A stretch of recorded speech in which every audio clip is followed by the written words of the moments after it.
Jirapur छापेड़ा road पर दर्दनाक हादसा, जाड़मऊ टोल के पास महिला की मौत, बच्ची सुरक्षित। नमस्कार, बहुत बहुत स्वागत है आपका। आप देख रहे हैं तेजस लाइव। मैं हूं रामेश्वर। दर्शकों, इस वक्त की बड़ी खबर राजगढ़ जिले के जीरापुर तहसील से है, जहां पर छापेड़ा मार्ग पर शनिवार को एक दर्दनाक सड़क हादसा हो गया।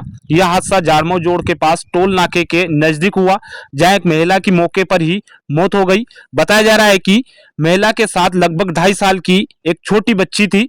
राहत की बात यह है कि बच्ची इस हादसे में सुरक्षित बताई जा रही है। दुर्घटना की सूचना मिलते ही पुलिस मौके पर पहुंची और जांच शुरू कर दी है। फिलहाल मृत महिला की पहचान नहीं हो पाई है। पुलिस और स्थानीय लोग महिला की पहचान कराने का प्रयास कर रहे हैं। अगर किसी व्यक्ति को इस महिला के बारे में जानकारी हो तो पुलिस को सूचना देने की अपील की गई है। ऐसी ही ताजा खबरों के लिए बने रहिए हमारे साथ Tejas live. Thank you so much.